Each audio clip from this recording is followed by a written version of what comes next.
पिछले हफ्ते मैंने आप लोगों को बताया था कि जो फैमिली विजिट वीज़ा इशू हो रहा है उस पे बस 2 दिन का ही स्टे पीरियड मिला था, जो कि 1 अप्रैल को फैमिली विजिट वीज़ा इशू हुआ था और 3 अप्रैल तक ही वैलिडिटी और स्टे पीरियड था। ये सब्जेक्ट को मैंने वीएफएस ऑफिस के साथ में बहुत ही स्ट्रांगली ऑब्जेक्ट करा, और जब मैंने ऑब्जेक्ट करा तो बहुत सारे ईमेल करस्पॉन्डेंसेस हुए जिसमें उन्होंने ये जस्टिफाई करा है कि ऐसा कैसे हुआ, क्योंकि कुछ बातें ऐसे हैं जो लॉजिकल बिल्कुल भी नहीं था मेरे लिए डाइजेस्ट करना। तो मैंने उनसे कुछ सवाल पूछे थे, उन्होंने कुछ जवाब दिया जो मैं आपके साथ इस वीडियो में शेयर करूंगा। और दूसरा, इसके बाद फिर से मैंने उनको एक और सवाल पूछा कि भाई मेरे जो व्यूअर्स हैं उनको अपडेट करना है कि भाई वीज़ा एप्लीकेशन प्रोसेस अभी हो रहा है नहीं हो रहा है, क्या स्टेटस है। तो उसका भी उन्होंने जवाब दिया जो मैं आप लोगों के साथ शेयर करूंगा। बैकग्राउंड में जो एक ईमेल है वो उन्हीं का ईमेल है, मैं आप लोगों के साथ शेयर करूंगा। पहली बात ये है कि जो वीज़ा के बारे में मैं आप लोगों को बताया हूँ, 1 अप्रैल को वीज़ा इशू हुआ था। ऐसे कुछ 6 या 7 वीज़ा हैं जो एप्लीकेंट्स हैं मुझसे कांटेक्ट करके पूछ रहे थे। तो उनमें से एक दो वीज़ा का डिटेल मैंने वीएफएस वालों से शेयर करा कि भाई आपने ये वीज़ा 1 तारीख को इशू करा है जिसका स्टे पीरियड 2 दिन का है, 3 अप्रैल उनका एक्सपायरी डेट है। और ये बात आपको पता है शुरुआत से ही कि 3 अप्रैल जो है वो सबका लास्ट स्टे पीरियड है। तो आपने वीज़ा एप्लीकेशन पहली बात एक्सेप्ट ही क्यों करा, और एक्सेप्ट भी करा तो आपके पास ये लॉजिक, ये माइंड तो होना चाहिए कि वीज़ा इशू होने के तुरंत बाद तो आप हाथों हाथ पासपोर्ट दे नहीं देते हैं। कम से कम 3 से 4 दिन तो लगता है कि पासपोर्ट डिलीवरी होने में। तो अगर 1 तारीख को वीज़ा इशू हुआ तो 3 से 4 दिन लगेंगे पासपोर्ट आने में वापस। अगर कोरियर ऑप्शन ऑप्ट कराए तो 3 तारीख तो ऐसे ही पार हो गया। तो कहीं से भी दूर दूर से ये लॉजिकल लगता ही नहीं है कि भाई आप एप्लीकेशन एक्सेप्ट कर रहे हैं। उनका लॉजिक अगर आप अभी सुनेंगे तो आप हैरान हो जाएंगे। उन्होंने ये बताया कि कस्टमर को हमने ये बात क्लियरली बताया था कि भाई जो स्टे पीरियड है वो आपको 3 अप्रैल तक ही मिलेगा, और हमने कस्टमर को ये भी बताया था कि जो आपका जो वीज़ा का ड्यूरेशन है वो हमारे हाथ में नहीं है। देखिए, दो बातें हैं। हमने कस्टमर को ये भी बताया था कि हमारा जो वीज़ा का ड्यूरेशन है वो हमारे हाथ में नहीं है, वो एम्बेसी या कॉन्सुलेट के हाथ में। Agreed, completely fine. और ये भी हमने बताया था कि भाई जो वैलिडिटी है, स्टे पीरियड है, वो 3 अप्रैल तक ही मिलेगा। तभी भी कस्टमर ने, जो एप्लीकेंट है, उन्होंने बताया कि कोई बात नहीं, सऊदी में वीज़ा एक्सटेंड हो जाएगा। ओके, सऊदी में वीज़ा एक्सटेंड हो जाएगा। तब हमने उनका वीज़ा एप्लीकेशन प्रोसेस करा with a sign declaration form. Okay, ये आपको समझ में आया कि वो क्या बोल रहे थे। अब मैं आप लोगों से ही एक सवाल पूछता हूँ कि ये डिक्लेरेशन साइन करने से क्या हो जाएगा।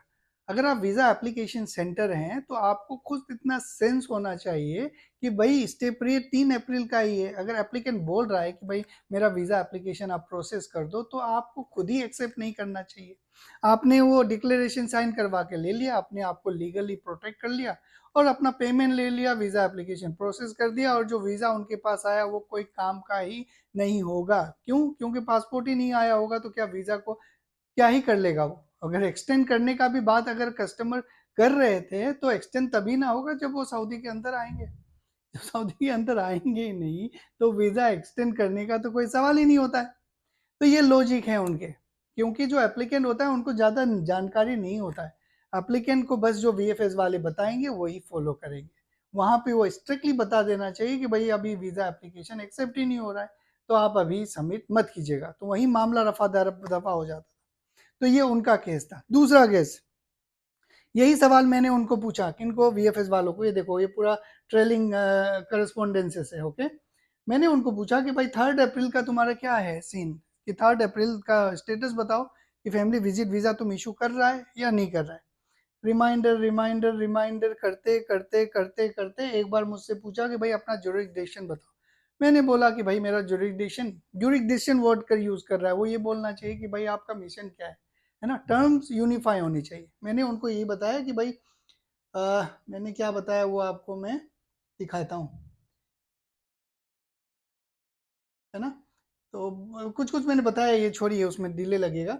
तो यहाँ पे मैंने उनको बता दिया था कि मेरा जुरिसडिक्शन, जिसको आप जुरिसडिक्शन बोल रहे हैं, वो एक एम्बेसी आप बोलेंगे, दिल्ली एम्बेसी है मेरा, और मैं दिल्ली वीएफएस में वीज़ा एप्लीकेशन सबमिट करूँगा। मैंने उनसे ये भी पूछा कि भाई क्या आप ये मुझसे क्यों पूछ रहे हैं कि दिल्ली अपना जुरिसडिक्शन बताओ, क्या उनका नियम कानून अलग अलग है? तो आप मुझे मुंबई का भी बता दीजिएगा, ऐसा मैंने उनको बताया। तो उनका रेस्पॉन्स यहाँ पे जो है वो ध्यान देने वाला है। अब देखिए यहाँ पे उन्होंने बताया है कि जो रॉयल कॉन्सुलेट हैं, ओके, मुंबई में, वहां पे तो वीजा एप्लीकेशन प्रोसेस हो रहा है with sign declaration from applicant, लेकिन दिल्ली एम्बेसी से उनको कोई अभी तक अपडेट नहीं आया है, तो वो मुझे नहीं बता सकते। अब यहाँ पे सेंस ये है कि भाई आपने तो सारा वीजा लोगों को 3 अप्रैल तक ही दिया हुआ है स्टे पीरियड। इसका मतलब ये है कि अभी जो वीजा एप्लीकेशन प्रोसेस होंगे मुंबई कॉन्सुलेट में, उसमें पता नहीं कौन सा डेट होंगे।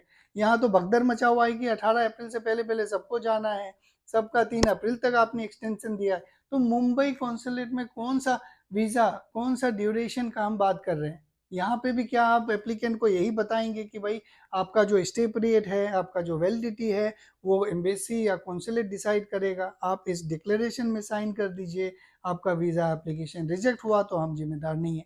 मतलब ये कहाँ का लॉजिक है? जब सारी चीज 3 अप्रैल को ही दे रहे हैं, तो अभी वीजा एप्लीकेशन एक्सेप्ट या रिजेक्ट करने का कोई बात ही नहीं होता है। साफ साफ अक्षरों में ये बोल देना चाहिए कि अभी वीजा एप्लीकेशन एक्सेप्ट ही नहीं हो रहा है।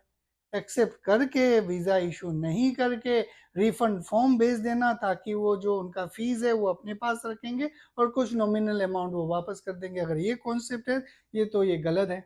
ये गलत है तो इसके बारे में कौन बोलेगा? सऊदी में ऐसा कोई है नहीं जो इसके बारे में बता सकता है। अगर मैं हूँ, मेरा कोई लेना देना है नहीं वीज़ा, किसी में अपने वाले को बुला नहीं रहा हूँ, तभी भी मैं ट्वीट में ट्वीट करता हूँ, तो उसमें मुश्किल से एक रीट्वीट आता है, और जो भी पहले लोग फॉलो करे हुए थे वो भी छोड़ के चले जाते हैं। तो इस केस में कौन इनिशिएटिव लेगा? कोई इनिशिएटिव नहीं लेगा, हमें ही भुगतना पड़ेगा।